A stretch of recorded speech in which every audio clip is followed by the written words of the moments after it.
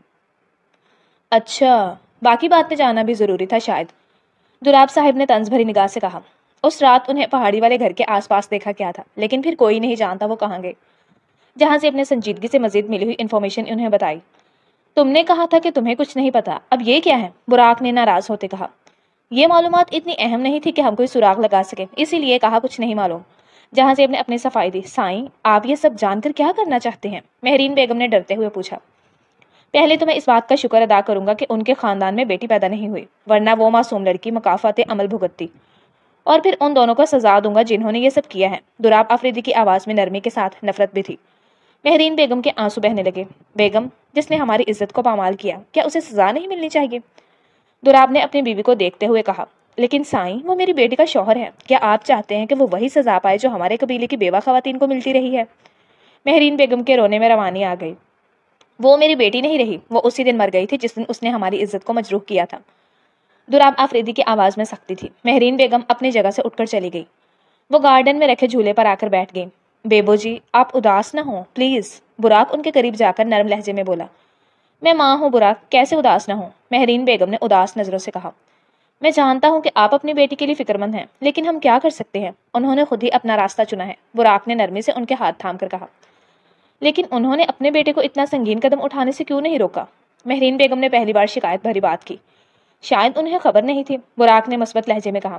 اس شخص نے میری بیٹی کو ورگلایا اور پورا خاندان اس میں شامل ہے، ورنہ کیسے کوئی لڑکا جو صرف بھائیوں اور باپ کے پیسوں پر پلتا تھا ایسا کر سکتا؟ آج تک اس کا کوئی پتہ نہیں لگا۔ مجھے یقین ہے کہ یہ سب ان کی حفاظت کی وجہ سے ہوا ہے، مہرین بیگم نے غصے سے کہا۔ میں وعدہ کرتا ہوں کہ آپ کے ہر آنسو کا بدلہ چکائیں گے، وہ لوگ بہت بھاری قیمت ادا کریں گے، براق نے دل ہی دل میں وعدہ کیا۔ مہرین بیگم نے مسکرا کر براق کے ماتھے پر بوسہ دیا۔ بیبو جی، مجھے ایک اہم کام یاد آ گیا ہے، میں وہ مکمل کر لوں گا اگر آپ اجازت دیں، براق نے ان کے ہاتھ چومتے کہا۔ ضرور میرے پیارے بچے، وہ نرم لہجے میں بولی۔ براق موبائل اٹھا کر گارڈن سے چلا گیا۔ ہیلو، لگتا ہے بھول گئے ہو، اس لیے یاد دلا رہا ہوں، براق فون پر بات کرتے ہوئے طنزیہ انداز میں بولا۔ دوسری طرف سے جواب آیا تو براق کی مسکراہٹ گہری ہوئی۔ یقین کرو، مزہ اسی میں ہے کہ اگلا آپ کے ٹکر کا ہو، براق نے کہکہا لگاتے کہا۔ جہاں زیب جو اپنے کمرے کی کھڑکی پر کھڑا تھا، براق کا کہکہا سن کر ٹھٹک گیا۔ خیریت ہے کزن؟ بڑے کہکہے لگائے جا رہے ہیں، آخر ایسا کون سا شخص ہے جس کے ساتھ براق حیدر آفریدی کہکہا لگا رہا ہے؟ جہاں زیب نے حویلی کے پیچھے کے گارڈن میں داخل ہوتے ہوئے بلند آواز میں پوچھا تھا۔ جہاں زیب، تم سوئے نہیں ابھی تک؟ براق کے چہرے کی مسکراہٹ سمٹ گئی تھی۔ اب تم میری بات ٹال رہے ہو، لگتا ہے لڑکی کا چکر ہے۔ جہاں زیب نے شک کی نگاہ سے اس کی جانب دیکھا تھا۔ بالکل نہیں، تمہیں لگتا ہے براق حیدر آفریدی لڑکیوں کے چکر میں اتنی آسانی سے پھنس سکتا ہے؟ براق نے شان بے نیازی سے جملہ ادا کیا تھا۔ لگتا نہیں ہے، مگر کہکہوں سے محسوس ہوا، اس لیے پوچھ لیا۔ جہاں زیب نے سنجیدگی سے کہا۔ اچھا، اب میں سونے جا رہا ہوں، تم بھی جا کر سو جاؤ۔ براق نے وہاں سے کھسکنے میں عافیت جانی۔ براق نے کمرے میں آ کر ایک گہرا سانس لیا۔ شکر ہے بچ گیا، لیکن اب احتیاط سے کام لینا ہوگا۔ براق نے شکر کے ساتھ آنے والے وقت کی منصوبہ بندی شروع کر دی۔ رات کا آخری پہر تھا۔ میر کھڑکی کے پاس کھڑا چاند کو تک رہا تھا۔ اس کے چہرے پر اداسی اور بے چینی صاف نظر آ رہی تھی، جیسے کوئی انتظار اسے بے چین کیے ہوئے تھا۔ کافی دیر بور رہنے کے بعد اس نے اپنی بک شیلف سے ایک ناول اٹھا کر پڑھنا شروع کیا، لیکن کچھ ہی دیر میں اس کا دل پرانی تلخ یادوں میں کھو گیا۔ وہ جلدی سے ناول بند کر کے کھڑکی کے پاس لوٹ آیا۔ صبح بطول کے ساتھ ہوئے حادثے کا خیال آتے ہی اس کی فکر بڑھ گئی۔ اپنے کمرے سے نکل کر وہ بطول کے کمرے کی جانب بڑھا تھا۔ دروازہ کھلتے ہی نیم اندھیرے نے اس کا استقبال کیا تھا۔ سوتے ہوئے بطول کے معصوم چہرے پر نظر پڑتے ہی اس کی آنکھیں مسکرائی تھی۔ میر اس کے بستر کے پاس بیٹھ کر بطول کے نرم بالوں کو سہلانے لگا۔ یا اللہ، اس معصوم کو کسی کے کیے کی سزا نہ دینا۔ میر نے دل سے دعا کی۔ اس کی محبت اور خیال اس کے چہرے پر صاف جھلک رہا تھا۔ وہ اٹھ کر بطول کے پاؤں کے زخم کو غور سے دیکھنے لگا۔ یہ زخم اس کے لیے درد اور فکر کا باعث تھا۔ خوف یہ ہے کہ نصیب کا یہ زخم گہرا نہ ہو جائے۔ سنا ہے باپ کے کیے کی سزا بیٹی کو ملتی ہے، اللہ کرے چاچو کے کیے کی سزا تمہیں نہ ملے، میر نے افسردہ ہو کر کہا۔ تبھی دروازہ کھلا اور شازل اندر آیا۔ شش، میں ہوں میر نے اسے خاموش رہنے کا اشارہ کیا۔ میں دیکھنے آیا تھا کہ کہیں بطول کو کوئی تکلیف تو نہیں، شازل قریب آتے آہستہ سے کہا۔ یہ زخم بھر جائے گا، بس خدا کرے وہ درد نہ ملے جو نہ سور نہ بن جائے۔ میر نے پہلی بار کسی سے اپنی فکر مندی کا اظہار کیا۔ اللہ کی رحمت سے مایوس نہ ہونا، وہ کریم ہے، ہماری بطول کو کوئی تکلیف نہیں پہنچنے دے گا۔ شاذل نے بھائی کو تسلی دی۔ اگر خدا نے آزمائش دی تو ہم کیسے سہ پائیں گے؟ میر نے پریشان ہو کر کہا۔ خدا بندے کو اس کی طاقت سے زیادہ نہیں آزماتا، اگر آزمائش دے گا تو سہنے کی طاقت بھی دے گا، شاذل نے پر اعتماد لہجے میں کہا۔ انشاءاللہ، میر نے دل سے کہا۔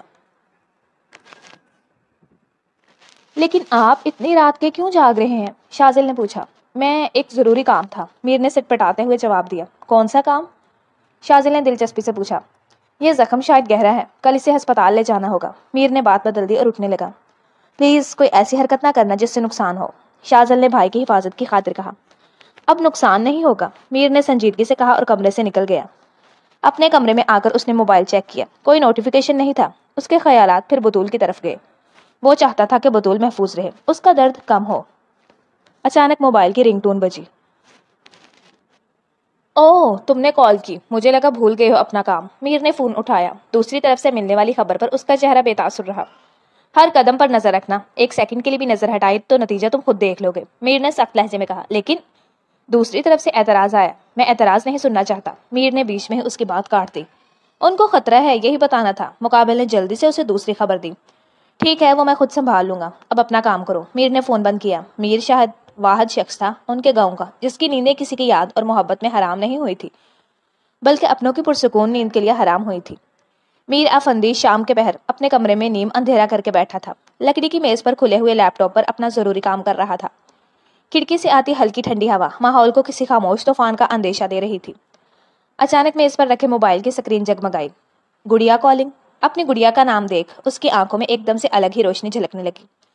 ہونٹوں پر بے اختیار ہلکی سی مسکان بکھر گئی۔ کہیے میری گڑیا، اس نے فون کان سے لگاتے ہی شوخی سے کہا۔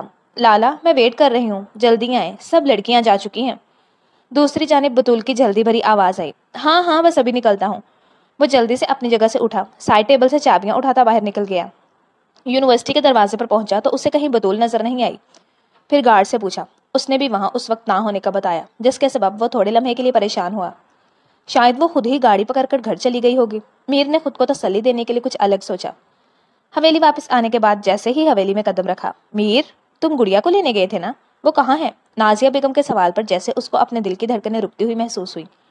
وہ یہاں نہیں پہنچی؟ میر نے آنکھوں میں شمشیر افندی کے چہرے پر گھبراہٹ کی پرچھائیاں دوڑ گئیں۔ میر کے قدم ڈگمگائے تھے، اسے اپنا جسم بے جان ہوتا محسوس ہونے لگا۔ خوف سے کپکپاتے ہاتھوں سے اس نے ایبک کا نمبر ڈائل کیا۔ ایبک، گڑیا تیرے پاس ہے؟ میر نے خود کو نارمل کرتے پوچھا۔ نہیں تو، اور آج اس نے مجھے کال تک نہیں کی۔ ایبک کو ایک لمحے کو خوف آیا، لیکن شاذل کا سوچ وہ نارمل ہوا۔ اچھا، میر بس اتنا ہی کہہ پایا۔ اچھا، تم شاذل سے پوچھ لو، اسی کے پاس گئی ہوگی، ایبک نے جیسے اسے ایک امید دی تھی۔ میر نے جلدی سے کال منقطع کرتے شاذل کا نمبر ڈائل کیا۔ شاذل؟ کال اٹینڈ کرتے ہی میر نے آہستہ سے اس کا نام پکارا۔ جی، خیریت ہے؟ آپ پریشان لگ رہے ہیں۔ شاذل کال پر ہی میر کی آواز سے کچھ اندازہ لگا چکا تھا۔ گڑیا وہ یونی میں نہیں تھی؟ کیا تو اسے لے گیا ہے؟ میر نے گھبراتے دل کے ساتھ سوال کیا۔ وہ ڈر رہا تھا کہیں اس کی امید کے برعکس نہ جواب ملے۔ نہیں، آج اس نے مجھے کہا تھا وہ تمہارے ساتھ گھر جائے گی۔ شاذل نے صبح کی گفتگو کا حوالہ دیا۔ اور کبیر؟ میر نے فکر مندی سے اپنی آخری امید کے لیے اس کا نام لیا۔ نہیں، وہ بھی میرے ساتھ بیٹھا ہوا ہے۔ کیا ہوا ہے؟ خیریت ہے؟ شاذل کا ذہن بھی اب ایک نتیجے پر جا کر پہنچا تھا۔ مجھے لگتا ہے جس کا خطرہ تھا وہی ہوا ہے شاذل، میر کا لہجہ ڈگمگایا۔ نہیں میر، ایسا مت کہو پلیز۔ شاذل کی فکر مندی بڑھ گئی۔ اب حویلی کے ہر فرد کی سانس اٹکنے لگی تھی، صحن میں چہروں پر بے چینی، آنکھوں میں دعا اور دلوں میں ایک انجانا خوف تھا۔ اور میر کا دل گویا سینے میں ڈوبنے لگا۔ آنکھوں کے سامنے گڑیا کی ہنستی ہوئی صورت، وہ اس کی چمکتی ہوئی نیلی آنکھیں آنے لگی۔ یہ ایک سنسان اور ویران علاقہ تھا جہاں دور دور تک بس خالی کھلا میدان پھیلا ہوا تھا۔ درمیان میں ایک عظیم الشان اور شاندار عمارت کھڑی تھی جو اپنی روشنی اور چمک دمک سے پوری طرح جگمگا رہی تھی۔ اس عالیشان گھر کی اوپری منزل پر ایک خوبصورت کمرہ تھا جس میں جہازی سائز کے بستر پر بطول خواب کی دنیا میں کھوئی ہوئی تھی۔ وہ ہمیشہ کی طرح مکمل سیاہ عبایا میں ملبوس تھی جس سے اس کے دودیا ہاتھ کی نازک انگلیاں نظر آ رہی تھی۔ گھنیری پلکیں اس کی نیلی آنکھوں پر سائے کی مانند تھی۔ لالا، لالا، بطول نے مدھم آواز میں اپنے بھائی کو پکارا۔ لالا، لالا، پانی۔ اس کے حلق میں کانٹے چبھتے ہوئے محسوس ہو رہے تھے۔ کمرے کا دروازہ کھلا اور ایک 30 سالہ نوجوان داخل ہوا۔ اس کی سیاہ شرٹ اور پینٹ اس کو سنجیدہ بنا رہی تھی اور ہلکی سی سیاہ داڑھی اور مونچھیں اس کے چہرے کی سختی میں اضافہ کر رہی تھی۔ اس کے سبز آنکھوں میں نفرت کی لہر تھی اور وہ بطول کو گھور رہا تھا۔ آج کی رات مکافات عمل کی رات بناؤں گا تمہارے اور تمہارے خاندان کے لیے۔ اس نے حقارت بھری آواز میں کہا۔ بطول نے دھیرے دھیرے اپنی آنکھیں کھولی، کچھ پل چپ چاپ چھت کو گھورتے رہی، مگر پھر اچانک اس نے محسوس کیا کہ وہ ایک انجان جگہ پر ہے۔ کہاں ہوں میں؟ وہ اچانک اٹھ کر بیٹھ گئی۔ وہیں جہاں تمہیں ہونا چاہیے تھا، نوجوان نے مسکراہٹ کے ساتھ جواب دیا۔ آپ کون ہیں اور مجھے یہاں کیوں لے آئے ہیں؟ بطول نے خوفزدہ ہو کر بولی۔ وہی جس کو آج تمہاری اور تمہارے گھر والوں کی حالت دیکھ سکون مل رہا ہے، اس نوجوان نے تلخ لہجے میں کہا۔ خدا کا واسطہ ہے مجھے جانے دے، بطول نے ہاتھ جوڑ کر اس سے التجا کی۔ کاش مجھے تم پر رحم آتا، لیکن تم لوگوں نے کبھی ہم پر رحم نہیں دکھایا۔ آج دنیا مکافات عمل دیکھے گی۔ مقابل نے سختی سے اس کا بازو پکڑتے نفرت سے کہا۔ خدا کا واسطہ ہے دور رہے مجھ سے، میرا بازو چھوڑیں، بطول نے درد سے تڑپ کر کہا۔ سن رکھا ہے آفندی خاندان بڑی ہمت والا ہے، مگر بیٹی کو تو بھیگی بلی بنا دیا ہے۔ براق نے اس کا دوسرا بازو بھی پکڑتے تن سے کہا۔ مجھے میرے گھر چھوڑ آئیں، میرے لالا پریشان ہوں گے، بطول نے آنکھوں میں آنسو لیے بے بسی سے کہا۔ یہ تمہارے آفندی خاندان کے لیے لمحہ فکریہ ہے، ان کی اکلوتی بیٹی گھر سے بھاگ گئی ہے، براق نے سرد لہجے میں کہا۔ نہیں، میں بھاگی نہیں، خدا کے لیے رحم کرے، کیا آپ کے پاس بہن نہیں ہے؟ بطول اتنے سنگین الزام پر تڑپ اٹھی۔ میری بہن کا نام اپنی گندی زبان سے مت لو، براق نے تیز آواز میں کہا۔ میرا بازو چھوڑیں، بطول درد میں چلاتی رہی۔ درد ہوگا، کیونکہ جو تم آج کرو گی کل تمہارے خاندان کی بربادی ہوگی، براق نے کہا لگایا۔ آپ بہت برے ہیں، بطول نے روتے ہوئے کہا۔ تیار رہنا، تمہارا سرپرائز انتظار کر رہا ہے، براق نے اپنی سبز آنکھیں اٹھا کر اس لڑکی کی نیلی آنکھوں میں دیکھتے کہا۔ کیا مطلب ہے؟ بطول خوفزدہ ہوئی۔ براق نے بغیر جواب دیے وہاں سے چلا گیا۔ کاش میں تم پر رحم کھا سکتا، براق نے اس کی نیلی آنکھوں کے اثر میں آتے دل ہی دل میں کہا۔ کچھ دیر بعد وہ پھر سے کمرے میں آیا۔ کیا ہو رہا ہے؟ پلیز میرے لالا کو کال کریں کہ وہ مجھے لینے آئیں، بطول نے نروٹھے پن سے کہا۔ باہر چلو گی تو پتہ چل جائے گا، مقابل کی بھاری آواز آئی۔ نہیں، میں نہیں جا رہی، بطول نے ڈر کے مارے ہچکچاتے ہوئے کہا۔ آج سے تم میرا حکم مانو گی، مقابل نے اس کے دونوں بازو اپنی گرفت میں لیتے قریب کرتے غصے سے کہا۔ حکم تو میں اپنے ابی جان کا بھی نہیں مانتی، بطول نے دلیری سے کہا۔ وہ تمہارے ابی جان ہیں، لیکن تم میرا مقابلہ نہیں کر سکتی۔ میں اصولوں کی خلاف ورزی کرنے والوں کو سزا دیتا ہوں، براق کے لہجے کی سرد مہری نے ایک پل کو بطول کے اعتماد کو ڈگمگانے پر مجبور کر دیا۔ یہ میرے خاندان کی روایت کے خلاف ہے، میں اپنی جان دے سکتی ہوں مگر روایت نہیں توڑ سکتی، بطول نے ہٹ درمی سے کہا۔ تمہیں بہت کچھ معلوم نہیں جو تمہارے خاندان کی بنیادیں توڑ رہا ہے، براق نے ماضی کی تلخیوں کو یاد کرتے کہا۔ ایک آخری بات، اس کے بعد ہو سکتا ہے کوئی اعتراض نہ کرو، تم کیا چاہتی ہو؟ تم مجھ سے نکاح کر لو شرافت سے، تمہیں تمہاری حویلی چھوڑ آؤں گا، یا پھر اپنے نئے ہونے والے سردار یعنی تمہارے بڑے لالا ایبک کی موت دیکھنے کو ملے گی، اور اچھے سے یہ جان لینا اس کی موت تمہارا پورا خاندان تباہ کر دے گی۔ اس سبز آنکھوں والے شخص نے بے رحمی کی آخری حد پار کر دی تھی۔ نہیں، میرے لالا کو کچھ مت کرنا، میں راضی ہوں، بطول تڑپ اٹھی تھی اپنے لالا کے لیے۔ بطول سکندر افندی، آپ کا نکاح براق حیدر افریدی سے کیا جاتا ہے 50 لاکھ حق مہر کے ساتھ، کیا آپ قبول کرتی ہیں؟ نکاح خواہ نے پڑھنا شروع کیا۔ قبول ہے، یہ 2 الفاظ کہتے کئی مناظر اس کی یادوں کے پردے پر لہرائے۔ اس کے ابی جان کی محبت، اس کے چاروں بھائی جو اس پر جان نچھاور کرتے تھے، پوری حویلی، پورا گاؤں کتنی محبت کرتا تھا۔ اس کی دنیا یکدم پلٹ گئی تھی، اس کو اپنا آپ کسی غیر شخص کے نام کرنا پڑا تھا۔ نکاح کے بعد براق کے چہرے پر براق سنجیدگی سے گاڑی چلا رہا تھا، اس کی نظریں سڑک پر جمی تھی، جیسے زندگی کے اگلے موڑ کا فیصلہ بھی وہ خود کرنے چاہ رہا تھا۔ پاس والی سیٹ پر بیٹھی بطول کی آنکھیں نم تھی، وہ آج ہوئی اپنی ہار کو سوچ کے شرمندگی سے سمٹتی جا رہی تھی۔ اب کیسے ابی جان، اپنے بھائیوں اور اپنے بابا سائیں کی آنکھوں میں آنکھیں ڈال کر کھڑی ہو سکوں گی؟ یہ سوچتے ہی بطول کی ہچکی بند گئی۔ براق نے ایک نظر اس پر ڈالی، اس کے چہرے پر ایک عجیب سی دل جلا دینے والی مسکراہٹ ابھری، جیسے وہ بطول کی ٹوٹتی خودداری کا تماشا دیکھ رہا ہو۔ کیا تمہیں مزہ آ رہا ہے میری حالت پر؟ بطول نے غصے سے رخ پھیرا، بطول کے لہجے میں غصہ اور نفرت تھی۔ براق کا دھیان ایک لمحے کو بٹ گیا، اور اگلے ہی پل ایک زوردار دھماکے کی آواز فضا میں گونج اٹھی۔ سامنے سے آتا ٹرک ان کی گاڑی سے ٹکرا چکا تھا، دھواں، خون، ٹکرانے کی آواز، اور اس کے بعد ایک گہری خاموشی۔ ہاسپٹل سے اچانک ملی خبر نے دونوں خاندانوں کو دکھ و حیرت میں ڈال دیا تھا۔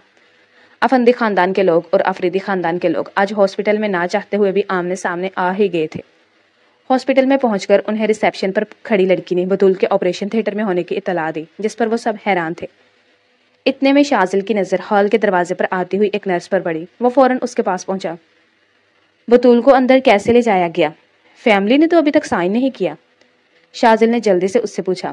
ڈاکٹر، وہ ایک نوجوان تھا، اسی نے پیپر سائن کیے ہیں، نرس نے ہلکے لہجے میں جواب دیا۔ کیا نام تھا اس کا؟ شازل نے تجسس سے پوچھا۔ نرس نے فائل کھولی اور ایک صفحہ اس کے ہاتھ میں تھمایا۔ بالاج شاہ زیب آفندی۔ شازل کی آنکھیں حیرت سے پھیل گئیں جب اس نے پڑھا۔ یہ نام سن کر ہال میں خاموشی طاری ہو گئی۔ میر کی آنکھوں میں حیرت امنڈ آئی۔ اس نے فائل چھین کر بار بار اس نام کو دہرایا۔ یہ کیسے ممکن ہے؟ میر کو اپنی آواز کھائی میں سے آتی ہوئی محسوس ہوئی۔ آفریدی خاندان کے افراد کے چہرے بھی حیرت اور تشویش سے بدل گئے۔ یہ میری نازنین کا بیٹا ہے نا؟ لیکن کیا میری بیٹی پاکستان میں ہے؟ دوراب آفریدی نے حسرت سے اپنی بیٹی کا نام لیا تھا۔ اسی لمحے وہاں ایک نوجوان چلا آیا جس کی آنکھوں میں زندگی کی شوخی اور مسکراہٹ تھی۔ اس کے چہرے کا حسن آفریدی خاندان اور آفندی خاندان دونوں کے امتزاج کا تھا جو اسے مزید باوقار بنا رہا تھا۔ تم یہاں کیا کر رہے ہو؟ میر نے قدم بڑھا کر اس کا بازو پکڑا۔ میں وہ بطول آپی اور براق بھیا کو لے کر آیا تھا، بالاج نے معصومیت سے جواب دیا۔ میر اسے کھینچتا سائیڈ میں لے آیا۔ اب تمہیں حویلی جانا ہوگا، تم اب محفوظ نہیں ہو، میر نے سنجیدگی سے کہا۔ میر لالا کے حکم کی نافرمانی؟ ناممکن، بالاج نے اپنے سینے کو چوڑا کرتے ہوئے کہا۔ وہ ایسا ہی تھا، زندہ دل شخص جو خود کے ساتھ دوسروں کو بھی خوش کر دیتا تھا۔ ایک دن بعد ہاسپٹل کے کمرے میں وہ مشینوں سے جکڑی ہوئی لڑکی نے آنکھیں کھولی۔ اپنے آس پاس جانی پہچانی خوشبو محسوس کرتی بطول نے پاس بیٹھے کبیر کی طرف نظریں اٹھائی تو اس کی آنکھوں میں وہ خاموشی تھی جو گہری چیخوں سے بھی زیادہ تکلیف دہ تھی۔ کبیر نے اس کی آنکھوں میں ویرانی محسوس کر لی لیکن وہ کچھ کہہ نہیں پایا تھا۔ کمرے کے دروازے پر ایبک، شازل اور میر کھڑے تھے۔ کبیر نے ان کی طرف اشارہ کیا اور وہ سب اندر آ گئے۔ گڑیا کیسی ہو؟ شازل نے نرم لہجے میں پوچھا۔ بطول نے سب کی طرف دیکھا اور ایک مسکراہٹ چہرے پر سجائی، مگر وہ مسکراہٹ ادھوری تھی، جیسے کسی ویران راہ گزر پر چمکتا ہوا تنہا چراغ۔ میر تم میرے ساتھ باہر چلو۔ کبیر اپنی جگہ چھوڑتا کمرے سے باہر نکل گیا۔ کچھ بدل گیا ہے اس کی آنکھوں میں، کبیر نے فکر مندی سے کہا۔ ہاں میں نے بھی محسوس کیا ہے۔ افسوس ہے میں اس کی حفاظت نہیں کر سکا۔ پتہ نہیں اس شخص نے ایسا کیا کیا ہے اس کے ساتھ جو اس کی آنکھوں میں ایسی ویرانی بس گئی ہے۔ میر کے لہجے میں پچھتاوا اور دکھ تھا۔ میر ایسا نہیں ہے، بس میں بھی تھوڑا لاپرواہ ہو گیا تھا۔ کبیر کا لہجہ بھر آ گیا۔ کبیر پلیز سنبھالو خود کو، اب اگر ایسا آغاز ہوا ہے تو تمہیں کتنی ہی جگہوں پر اسے سنبھالنا ہوگا۔ میر نے آگے بڑھ کر کبیر کو سینے سے لگایا۔ زندگی اب ان سے مزید پتہ نہیں کتنے امتحان لینے والی تھی۔ حیدر آفریدی اپنے کمرے کی گیلری میں بیٹھے تھے جہاں وہ اکثر سکون لینے کے لیے بیٹھا کرتے تھے، لیکن آج وہ وہاں تنہا نہیں تھے۔ براق خاموشی سے ان کے سامنے کرسی پر بیٹھا تھا، چہرہ بے تاثر تھا لیکن آنکھوں میں کوئی چھپا ہوا طوفان صاف دکھائی دے رہا تھا۔ تم نے آفندی خاندان کی بیٹی سے زبردستی نکاح کیا؟ حیدر صاحب کا لہجہ سخت تھا مگر اس میں باپ کے ٹوٹے مان کا دکھ صاف محسوس ہو رہا تھا۔ براق نے کچھ لمحے خاموش رہ کر دور خالی خلا میں دیکھا، پھر نظریں اپنی باپ کی طرف موڑی۔ ہاں کیا، اور کسی پچھتاوے کے بغیر کیا۔ براق کے لہجے میں پچھتاوا نہیں، دکھ تھا۔ تمہیں احساس بھی ہے کہ تم نے کیا کیا ہے؟ حیدر صاحب کا لہجہ ضبط سے لرزنے لگا۔ براق نے سر ہلکا سا جھکایا جیسے یادوں کا کوئی پرانا دروازہ کھل گیا ہو۔ جب وہ لوگ میری پھپھو کو ہم سے چھین کر لے گئے تھے اس دن میں نے بچپن میں کچھ سمجھا یا نہیں، لیکن ایک چیز دل میں بیٹھ گئی، وہ تھا جدائی کا ذائقہ۔ براق کے لہجے میں درد جھلک رہا تھا۔ اس وقت کیا اس شخص نے سوچا تھا جب وہ میری پھپھو کو مجھ سے چھین کر گیا تھا؟ کیا کسی نے اس سے کبھی سوال کیا تھا؟ کیا کسی نے احساس کیا تھا تب میں کس حال میں رہ گیا تھا؟ براق کے لہجے کے دکھ پر حیدر صاحب کے چہرے پر خاموشی اتر آئی۔ اب وقت ہے کہ وہ بھی کچھ کھوئیں، کہ وہ بھی سوچیں، تڑپیں اور یاد کریں کہ کسی کو چھیننا کیسا لگتا ہے۔ براق نے نگاہ ہٹائے بغیر کہا۔ میں اسے اس گھر میں لے آؤں گا آپ کی بہو بنا کر، اور آفندی خاندان وہ بس دیکھتا رہ جائے گا۔ پھر وہ آہستہ سے بولا جیسے خود سے وعدہ کر رہا ہو۔ یہ انتقام نہیں تھا، یہ برسوں کا دبایا گیا دکھ تھا جو اب الفاظ میں ڈھل رہا تھا۔ شام کا سایہ دھندلا ہونے لگا تھا۔ آفندی حویلی کے دروازے پر سیاہکار آ کر رکی۔ دروازہ کھولو، براق نے شیشہ نیچے کرتے پہرے داروں سے کہا۔ ایسے اجازت نہیں دے سکتے ہم آپ کو اندر آنے کی، ایک پہرے دار نے احترام سے سر جھکاتے اسے منع کیا۔ میر سے کہو براق آفریدی آیا ہے، وہ باہر ہے، مجھے بات کرنی ہے، براق نے سنجیدگی سے کہا۔ کچھ دیر گزری تھی، میر حویلی سے نکل آیا۔ تمہیں گھر میں چین نہیں آتا کیا؟ میر نے آتے ساتھ ہی غصے سے کہا۔ نہیں نا، تمہاری بہن نے میرا چین چھین لیا ہے، براق نے معنی خیزی سے کہا جس پر میر کا خون کھول اٹھا تھا۔ تم اپنی حد میں رہو براق آفریدی، ایسا نہ ہو تم میرے ہاتھوں اپنا حسن کھو بیٹھو۔ میر نے غصے سے کہا۔ حد میں رہو تم سالی صاحب، براق نے نکاح نامہ اس کی جانب بڑھاتے کہا۔ میر نے اس کے ہاتھ سے وہ لے کر پڑا، ایک دم اس کو اپنا آپ زمین میں دھنستا ہوا محسوس ہونے لگا۔ کیا ہوا؟ تالے لگ گئے؟ براق نے اس کی حالت کا مزہ لیتے کہا۔ اندر آؤ، وہیں بات کرتے ہیں، میر کہتے ہوئے وہاں سے چلا گیا۔ براق اس کی بات پر فاتحانہ مسکراہٹ لیے حویلی کے اندر چلا آیا۔ براق کو حویلی میں داخل ہوتے دیکھ وہاں ہر کوئی حیران رہ گیا۔ تم کس حق سے اس حویلی میں آئے ہو؟ کبیر اپنی جگہ سے اٹھتے ہوئے غصے سے بولا۔ تمہاری بہن کے شوہر کے حق سے، براق نے شان بے نیازی سے کہا۔ کیا تمہارا دماغ تو ٹھکانے پر ہے یا لگاؤں ٹھکانے پر؟ ایبک نے اپنی جگہ سے اٹھتے براق کا گریبان پکڑ لیا۔ ایبک وہ سچ کہہ رہا ہے۔ میر کے الفاظ نے ان سب کو عرش سے فرش پر لا پٹکا تھا۔ ایسا نہیں ہو سکتا، کبیر نے زیر لب بڑبڑاتے کہا۔ اگر تم لوگ فضول لوگوں کی حفاظت کی بجائے اپنی بہن کی حفاظت کرتے تو شاید یہ دن نہ دیکھنا پڑتا۔ براق نے اپنا گریبان چھڑاتے طنزیہ لہجے میں کہا۔ بطول اس شخص کو دیکھ ڈر سے کانپ رہی تھی۔ شاذل کی نظر پڑی تو اس نے آگے بڑھ کر بطول کو سینے سے لگایا۔ چاہے زندگی کا کوئی بھی موڑ آئے ڈول، ہم کبھی بھی تمہیں اکیلا نہیں چھوڑیں گے، شاذل نے بہن کو سینے میں بھیجتے کہا۔ ویسے شاذل صاحب دور رہیں میری زوجہ سے، میں اسے لینے آیا ہوں، براق نے شاذل کو دیکھ طنز کیا۔ حالت دیکھو اس کی، وہ خود اٹھ کر کچھ نہیں کر سکتی اور تم اسے وہاں لے جا کر تکلیفیں دینا چاہتے ہو، شمشیر افندی نے غصہ سے کہا۔ دیکھیں سردار شمشیر افندی، میں اجازت لینے تو آیا نہیں ہوں، میں لے جانے آیا ہوں اور لے کر ہی جاؤں گا، براق نے شمشیر افندی کے انداز پر ناگواری سے کہا۔ دیکھو ہم بیٹھ کر بات کر سکتے ہیں، پہلے پوری سچویشن سمجھتے ہیں پھر فیصلہ کرتے ہیں، میر نے سنجیدگی سے حل نکالنے کے لیے کہا۔ میں کسی کے فیصلے کا پابند نہیں، جب میں نے نکاح پر نہیں پوچھا تو تمہیں کیوں لگ رہا ہے آج میں تم لوگوں کی سنوں گا اور خیال میں خود رکھ لوں گا؟ براق نے آگے بڑھتے بطول کا بازو تھام لیا۔ تم ایسے نہیں لے جا سکتے میری بہن کو، چھوڑو اس کا ہاتھ، کبیر اب غصہ سے اس کی جانب بڑھا تھا۔ لالا میں جانا چاہتی ہوں، انا بھی ہی تو کہتی ہیں بیٹیاں شادی کے بعد اپنے گھروں میں اچھی لگتی ہیں، مائکے میں نہیں۔ بطول نے اتنے دنوں بعد اپنی خاموشی توڑی تھی۔ بطول؟ کبیر بس اتنا ہی کہہ پایا تھا، خود کا کنٹرول کھونے کے در پر تھا وہ۔ ٹھیک ہے، اگر بطول چاہتی ہے تو کوئی اسے فورس نہیں کرے گا، سکندر افندی نے بیٹی کے فیصلے کو عزت دی۔ وہ جو لاڈلی تھی پورے خاندان کی، چپ چاپ اس دہلیز کو پار کر کے دشمن کے گھر چلی گئی۔ براق کی گاڑی افریدی حویلی کے مرکزی دروازے پر آ رکی۔ براق خود اپنی طرف سے اترا اور ساتھ ہی دوسری طرف سے آ کے بطول کے لیے دروازہ کھولا۔ شرافت سے آؤ گی یا زبردستی کروں؟ براق نے سرد لہجے میں سوال کیا۔ میں نہیں آنا چاہتی، بطول نے چہرہ دوسری طرف کرتے کہا۔ اگر نہیں آنا چاہتی تو وہاں ہیروئن بننے کا بھوت سوار ہو گیا تھا کیا؟ براق نے اس کو کچھ دیر پہلے کی ہوئی حرکت پر طنز کیا۔ اگر میں ہاں نہ کرتی تو شاید دونوں خاندانوں میں ایک بار پھر جنگ چھڑ جاتی اور میں کسی بھی نقصان سہنے کے قابل نہیں ہوں۔ بطول کے لہجے میں دکھ گھل گیا۔ براق نے آگے بڑھ کر اسے گود میں اٹھا لیا۔ حویلی میں اندر لاتے ہوئے وہ اسے سیدھا اپنے کمرے میں لے آیا۔ اب خاموشی سے یہیں بیٹھو، براق سرد لہجے میں کہتا کمرے سے نکل گیا۔ بطول جو ہمت کا لبادہ اوڑے ہوئے تھی اب خود کو اکیلا دیکھ پھوٹ پھوٹ کر رو پڑی۔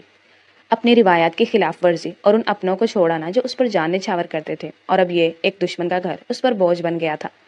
دوسری طرف براق کمرے سے نکل کر سیدھا نیچے آیا جہاں حویلی کے تمام افراد جمع تھے۔ یہ کیا طریقہ ہے براق، تم دشمن کی بیٹی کو حویلی میں لے آئے؟ دراب افریدی نے غصہ ہوتے کہا۔ وہ میری بیوی ہے، جس طرح انہوں نے ہماری بیٹی چھینی اسی طرح میں بھی چھین آیا ہوں، براق نے سر کو اونچا کرتے کہا۔ وہ بدلہ کافی نہیں تھا جو ہم نے ان کے دوسرے بیٹے اور اس کی بیوی کو مار کر لیا؟ تم نے اسی معصوم کو چھین آئے جس کے پہلے ہی ماں باپ کو چھین کر بھی سزا دے چکے ہیں، حیدر صاحب نے ناراضگی سے کہا۔ چاچو پلیز کہیں وہ سن نہ لے، مجھے نہیں لگتا انہیں یہ بات معلوم ہے، جہاں زیب نے حیدر صاحب کی بات پر کہا۔ مجھے یہی ٹھیک لگا اور ابھی ان کا حال اپنی آنکھوں سے دیکھ آیا ہوں، اس لیے دل میں سکون ہے، براق کا لہجہ پرسکون تھا۔ اب اگر بدلہ پورا ہو چکا ہے تو ایک باپ ہونے کی حیثیت سے اتنا کہوں گا، اس لڑکی کے دل میں جگہ بنا کر اپنا گھر بسا لو، مزید ان چیزوں میں مت پڑو۔ حیدر صاحب بیٹے کی پیٹھ تھپ تھپاتے وہاں سے نکل گئے۔ براق واپس کمرے میں داخل ہوا تو بطول اب بھی رو رہی تھی۔ براق کا ضبط ٹوٹا۔ مر تو نہیں گیا کوئی جو اتنا رو رہی ہو؟ براق بھڑکا تھا۔ اپنے آنسو خود صاف کرو اور شرافت سے سو جاؤ، یہاں کسی کو تمہاری سسکیوں سے فرق نہیں پڑتا۔ براق کا لہجہ حد تک آمیز تھا۔ بطول نے چونک کر آنکھیں اٹھائی۔ براق کی آنکھوں میں اجنبیت سے زیادہ خفگی تھی۔ وہ چپ چاپ آنسو پونچھنے لگی۔ بطول نے اسے یوں بے نیاز دیکھا جیسے کچھ ہوا ہی نہیں۔ دل نے چاہا کچھ کہے، کچھ سنبھالے، مگر خودداری نے لب سی لیے۔ وہ چپ چاپ کروٹ لے کر سو گئی اور کمرے میں ایک خاموش جنگ، ایک انجانی قربت اور ہزاروں انکہی باتیں پھیل گئیں۔ صبح پردے سے سورج کی کرنیں کمرے میں پھیل چکی تھی۔ موبائل پر آنے والی کال نے براق کی نیند میں خلل ڈالا۔ کیا ہے؟ موبائل کان سے لگاتے نیند سے بھاری آواز میں کہا۔ بیوی مل گئی تو ٹائم کی قدر ہی نہیں رہی۔ دوسری جانب سے جہاں زیب کی شوخی بھری آواز نے اس کی نیند مکمل خراب کر دی۔ کیا؟ دیکھ فری نہ ہو زیادہ۔ براق اٹھ کر بیٹھ گیا۔ او اچھا، اب نیچے بھی آج سب تیرا ویٹ کر رہے ہیں، جہاں زیب نے ہنستے ہوئے کہا۔ کیوں؟ براق نے حیرت سے پوچھا۔ کیونکہ ناشتہ بھی کرنا ہے۔ جہاں زیب کے لہجے میں شوخی اب بھی کم نہ ہوئی تھی۔ اچھا ٹھیک ہے۔ براق نے جلدی سے کال کٹ کر دی، کہیں یہ شخص مزید بکواس کرنا نہ شروع کر دے۔ براق موبائل رکھتا بیڈ کی طرف آیا جہاں اب بھی بطول خواب خرگوش میں تھی۔ اٹھو محترمہ، صبح ہو گئی، براق نے اس کے حسن سے نظریں چراتے کہا۔ کافی دیر انتظار کرنے کے بعد وہ نہ اٹھی تو براق نے ہاتھ بڑھا کر اسے جھنجھوڑنا چاہا، جس پر اسے علم ہوا وہ لڑکی بخار سے تپ رہی تھی۔ اٹھو جلدی واش روم میں جا کر شاور لو، براق نے اسے جھنجھوڑتے کہا۔ میں نہیں جا رہی، ویسے بھی جیوں یا مروں آپ کو کیا؟ اس بری حالت میں بھی بطول نے اسے کھرا کھرا جواب دے دیا۔ اس کا مطلب ہے تم نہیں مانو گی، براق نے وارننگ دیتی نگاہوں سے گھورتے کہا۔ نہیں، بطول نے ہری جھنڈی دکھا دی۔ کہا تھا ضد مت کرو، مگر تم کہاں مانو گی میری بات؟ اسے شاور کے ٹھنڈے پانی کے نیچے کھڑا کرتے براق افریدی نے اس کی بھیگی گردن پر لب رکھے، جس سے بطول سسک اٹھی تھی۔ آئی ہیٹ یو، بہت برے ہیں آپ، بطول چلائی اور پھر بے بسی سے رونے لگی۔ براق افریدی کی شدتیں اسے یوں ہی بے حال کر دیتی تھی۔ But I love you, Buraq Afridi نے کہا اور پھر اس کے چہرے پر چمکتی اس کی نوز پن کو دیکھنے لگا۔ اس سے پہلے کہ وہ اپنا بچاؤ کرتی، وہ اس کی نوز پن پر جھک آیا اور ایک مرتبہ پھر اپنے دہکتے لب رکھ دیے۔ دور ہٹو مجھ سے تم، بطول نفرت سے کہتی اس کو دھکا دیتی دیوار سے جا لگی۔ تمہارا دماغ درست ہے لڑکی؟ پاگل ہو گئی ہو، اپنی حالت دیکھو، براق غصے سے کہتا اسے تھامتے کمرے میں لے آیا۔ براق اس کے حسن کا گرویدہ ہونے لگا تھا۔ براق نے جلدی سے نرمین کو کال کر کے بلا لیا تاکہ وہ بطول کی مدد کر دے۔ حویلی کے باہر سپہر کی دھوپ گہری سنہری چادر کی مانند بچھی تھی۔ صحن میں عجیب سا سکوت چھایا ہوا تھا، جیسے سب کچھ کسی بڑے طوفان کے استقبال میں سانسیں روکے کھڑا ہو۔ عین اس لمحے نازنین بیگم اور شاہ زیب افندی بالاج کے ہمراہ خاموش قدموں سے حویلی کی دہلیز پر آ کھڑے ہوئے۔ داخلی دروازے کی چوکھٹ پر دراب افریدی کی نظر پڑی تو ان کے چہرے پر سختی امڑ آئی۔ اب بھی ہمت ہے تمہیں یہاں قدم رکھنے کی؟ دراب افریدی کا لہجہ چٹان جیسا سخت تھا۔ نظر شاہ زیب افندی پر گڑی ہوئی۔ نازنین نے لمحہ بھر شاہ زیب صاحب کی جانب دیکھا، پھر آگے بڑھی اور دراب صاحب کے قدموں میں جھک گئی۔ بابا، میں مجبور تھی، آپ میری بات سننے کو تیار ہی نہ تھے۔ دل کی ضد تھی یا تقدیر کا جبر، مگر میں اپنی محبت کو نہیں چھوڑ سکتی تھی۔ میں نے آپ کی نافرمانی نہیں کی، صرف دل کی مان لی۔ نازنین بیگم نے باپ کے قدموں میں پڑے پھوٹ پھوٹ کر روتے ہوئے معافی مانگنے لگی۔ تم نے باپ کی عزت خاک میں ملا دی نازنین، دراب صاحب کے لہجے میں شکوہ تھا۔ بابا سائیں، میں بیٹی ہوں آپ کی، کچھ رحم کھائیں، مجھے معاف کر دیں۔ بابا سائیں، میں دنیا گھوم کر اب تھک چکی ہوں، نازنین بیگم نے روتے ہوئے منت کی۔ دراب افریدی بیٹی کو یوں روتے دیکھ کچھ پگھلنے لگے تھے۔ نہ چاہتے ہوئے بھی اپنی بیٹی کے سر پر ہاتھ رکھ دیا۔ مان جاؤں گا، مگر یہ زخم گہرے ہیں، وقت لگے گا۔ دراب صاحب کا باپ کا دل تھا، بیٹی کی محبت میں پگھل گیا۔ نازنین بیگم کی نظر براق پر پڑی تو وہ بھتیجے کی جانب بڑھی۔ میرا براق اب جوان ہو گیا ہے۔ نازنین بیگم نے اس کے گال کی طرف ہاتھ، اگر ضرورت تھی تو مجھے بلا لیتی، اگر تمہیں کچھ ہو جاتا تو؟ براق کی آواز میں گھبراہٹ تھی۔ بطول اس کا نرم رویہ دیکھ ایک دم چونک گئی تھی۔ چلو نیچے چلتے ہیں، براق اسے کہتا اپنے گود میں اٹھاتے نیچے لے آیا۔ جب وہ دونوں نیچے اترے، وہاں مکمل خاموشی چھائی ہوئی تھی۔ بطول کی نظر جیسے ہی بالاج پر پڑی وہ ٹھٹک گئی۔ بالاج کی آنکھوں میں وہ اپنائیت تھی جس نے اس کے دل کی دیواروں کو توڑ ڈالا۔ آنکھوں کی نمی جھلکنے کو بےتاب تھی۔ میں چاہتی ہوں افندی خاندان اور آفریدی خاندان کے بیچ موجود ہر شکوہ دور ہو، پلیز مجھے اجازت دیں تاکہ افندی خاندان والے آئیں اور آمنے سامنے بات کی جائے۔ میں مزید نفرتوں کا بوجھ دل پر اٹھائے نہیں جی سکتی۔ نازنین بیگم نرمی سے گویا ہوئی۔ بلا لو، اگر سچائی سے دل ہلکے ہوں تو دیر کیسی؟ دراب افریدی نے گہری سانس لی۔ کچھ ہی دیر میں افندی خاندان کے افراد بھی وہاں آن پہنچے تھے۔ بطول کے بھائیوں نے جیسے ہی بہن کو دیکھا تو وہ خود کو روک نہ سکے، جلدی سے اس کی طرف بڑھے۔ وہیں براق جلدی سے بیچ میں آ گیا۔ اپنے بیٹے کے گناہوں کا کفارہ دینے آئے ہو تو دو، لیکن میری بیوی سے فاصلہ رکھو، براق نے سخت لہجے میں کہا، جس پر انہیں وہاں سے پیچھے ہٹنا پڑا۔ میں جانتا ہوں ہم آپ کے نقصان کا ازالہ کبھی نہیں کر سکتے، لیکن میں معافی چاہتا ہوں، بہت شرمندگی ہے ہمیں۔ حیدر صاحب نے پہل کی تھی۔ ازالہ؟ کیا آپ میرے ماں باپ کے قتل کا حساب چکا سکتے ہیں؟ میری بہن پیدا ہونے سے پہلے ہی یتیم ہو گئی، اسے باپ کا نام تک نصیب نہ ہوا، اور پھر آپ کے چہیتے بیٹے نے پتہ نہیں کیسے زبردستی اس سے نکاح کر لیا۔ اتنے ظلم کے باوجود آپ معافی چاہتے ہیں؟ حد ہو گئی ہے۔ کبیر جذباتی ہوتا بھڑکا تھا۔ کبیر کے الفاظ نے پل بھر کے لیے بطول کو حیران کر دیا تھا۔ یہ کبیر لالا کیا کہہ رہے ہیں؟ بطول نے ناسمجھی سے سوال کیا۔ بطول بیٹی، میں جانتا ہوں تمہارے لیے شاید یہ وقت سب سے زیادہ مشکل ہے، مگر جو کبیر کہہ رہا ہے اس کا یہی سچ ہے۔ تم اور کبیر سگے بھائی بہن ہو، جبکہ ایبک، میر اور شازل تمہارے کزن ہیں۔ تمہارے ماں اور باپ افریدی خاندان کے حملے میں اس دنیا سے چل بسے تھے۔ تمہارے باپ کی ضد کی وجہ سے سکندر نے تمہیں اپنا نام دیا تاکہ تم یتیمی کی زندگی گزار کر کسی احساس سے کمتری میں نہ رہو۔ شمشیر افندی نے ہمت کرتے پورا سچ بطول کے آگے رکھ دیا۔ شمشیر افندی کے الفاظ کئی دلوں کو لہو لہان کر گئے تھے۔ بطول سچ سن کر ساکت ہو گئی تھی۔ کتنی دیر تک وہ بول تک نہ سکی تھی۔ بطول کا ضبط ٹوٹا اور وہ پھوٹ پھوٹ کر رو پڑی تھی۔ براق نے آگے بڑھ کر اسے سینے سے لگا لیا۔ رو مت، میں ہوں نا تمہارے ساتھ۔ براق نے نرمی سے اسے تسلی دی تھی۔ کبیر اٹھتا بہن کے قریب آیا، جس پر حیدر صاحب نے براق کو دور ہونے کا اشارہ کیا۔ کبیر بہن کو سینے میں بھیجتے پھوٹ پھوٹ کر رو دیا۔ اس کی آنکھوں کے آگے اپنے ماں باپ کی حسرتیں آنے لگی جو انہوں نے اپنی بیٹی کے ساتھ پوری کرنی تھی۔ بابا سائیں اور مما نے کتنی حسرتیں سجائی تھی تمہارے لیے، افسوس اس بات کا ہے تم نے نہ ان کا لمس محسوس کیا اور نہ ہی خوشبو۔ لیکن ہاں، میں شکریہ ادا کرنا چاہوں گا تایا سائیں اور تائی اماں کا، جنہوں نے تم سے بالکل سگی اولاد جیسی محبت کی، ان بھائیوں کا جنہوں نے ہمیشہ مجھ سے بڑھ کر تم سے محبت کی ہے۔ کبیر اپنوں کی محبتوں کو سراہے بغیر نہ رہ سکا۔ کبیر، خود کو سنبھالو، میر نے آگے بڑھ کر کبیر کے کندھے پر ہاتھ رکھا۔ میں ٹھیک ہوں، بس تھوڑے سے زخم تازہ ہو گئے ہیں، کبیر نے آنسو صاف کرتے کہا۔ جو چھن گیا وہ لوٹا نہیں سکتے، مگر جو باقی ہے اسے بچا سکتے ہیں۔ ہمیں معاف کر دو کبیر بیٹا، دراب آفریدی نے ہاتھ جوڑ کر کبیر سے کہا۔ یہ اب ہماری بہن کا سسرال ہے، دشمنیاں چھوڑو تاکہ گڑیا مزید کوئی تکلیف نہ سہے، ایبک نے نرمی سے کبیر کے کندھے پر ہاتھ رکھتے کہا۔ ہاں، اب یہ دنیا میرے ماں باپ کا ازالہ نہیں کر سکتی، لیکن میں تمہیں کسی قیمت پر کھونے کا متحمل نہیں ہو سکتا۔ اس لیے اب اگر براق کبھی کچھ کہے چپ نہ رہنا، میر لالا کو بتا دینا، وہ جگاڑ لگا لیں گے۔ کبیر کہتے کہتے مسکرا دیا۔ محفل میں ہلکی سی مسکراہٹ چہروں پر پھیل گئی، جیسے دلوں کا بوجھ ہلکا ہو گیا ہو۔ برسوں کی نفرتیں خاموشی سے مٹی میں دفن ہو گئیں۔ دو خاندان جو کبھی دشمن تھے آج رشتے کی ایک نرم ڈور میں بند گئے تھے۔ ختم شد۔ ڈیئر ریڈرز اینڈ لسنرز، کیسا لگا آپ کو یہ مکمل ناول؟ کمنٹس میں ضرور بتائیے گا۔ ناول اچھا لگا ہو تو ویڈیو کو لائک کر دیں، دوستوں کے ساتھ شیئر کر دیں اور چینل کو سبسکرائب کر دیں تاکہ آنے والا ہر نیا ناول آپ تک پہنچتا رہے۔ کل ملتے ہیں کسی نئے ناول کے ساتھ، نئے کرداروں کے ساتھ۔ تب تک کے لیے اپنا خیال رکھیے گا۔ اللہ حافظ۔